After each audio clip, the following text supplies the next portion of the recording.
Salamat sa ating Panginoon. I'll take the chance kasi hindi ako salamat sa Panginoon to reveal His glory on last Wednesday. Ako'y 1 year na sa aking trabaho at praise the Lord. It's 1 year of His grace and mercy. At alam naman ninyo siguro yung trabaho ko mga kapatid at kinukwento ko sa inyo paminsan-minsan kung paano sa trabaho ko, kung paano ko minsan nanalangin sa Panginoon regarding His provision para lang mahit yung goal or kung ano pa man. I-retain niya ako by His mercy. Hindi ko lubos may isip na tatagal ako ng isang taon na pinagtitisan ako ng mga trabaho.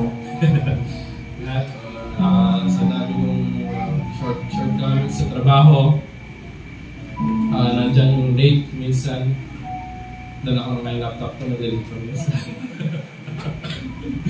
Pero then you see, through that, nakita ko lalo biyaya ng Panginoon. At there were times, may mga months, may mga pagkakataon na talagang He never failed to amaze me, mga kapatid. Sa mga panalangin, when I ask Him, He does it more than I ever ask. At there's actually a mistake that I also learned from it, and I hope that you learn from it too. See, humbleness, tama yan. We have to be humble. But to the point na you ask, kasi yung nangyari, sabi ko, hindi ako shout out ng UPL ko. Shout out kay Jonathan, shout out kay Jonathan. Ako naman, nagyayin tayo ng accountant. Sabi ko, Marcus, sabi niya, kasi I'm not a showy person. So, you know what I mean? Hindi man niya ako sinoutout kahit may mga magandang ano. Pero pinapersonality niya ako ganyan-ganyan. He always regards me on those good things, performance. And yun nga, after that, ayoko mong nababanggit yung pangalan ko. And then I realized, sabi ko, parang bigla yata yung performance ko mababa. And then I tried to do my best and all. Pero talagang, wala akong produce na score, wala akong produce na results sa trabaho. And then I realized, ayoko nga pala.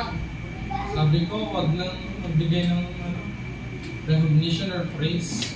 Kasi before, what I was doing, kapag sinabi na, shout out, praise the Lord. Ayun nga, sabi ko, huwag na munang shoutout. And then I realized, I see. Kaya pala ako pinagpapala ng Pinoon para mapagpala ang pangalan niya. See, so, if you're humble, retain that. Of course, that's one of the character traits, but don't let any praise na mawala kasi you have to give it back to the Lord. Mga kapatid, see? At yun ang natutunan ko. And then from now on, sabi ko, Lord, sige, sabi ko, sabi ko, actually, this sa New Testament, sabi ko, this month na, pag dumating yung month ng June, sabi ko, mag-end yung previous month. Sige, Lord, sabi ko, I learned now. I'm sorry, please forgive me all. This bless me and I will give all the praise to you. Diba? First week pa lang nung talagang sunod-sunod na yung kapatid. Blessing. At nagtataka si Marcus. So, Jonathan, biglang ano nangyari?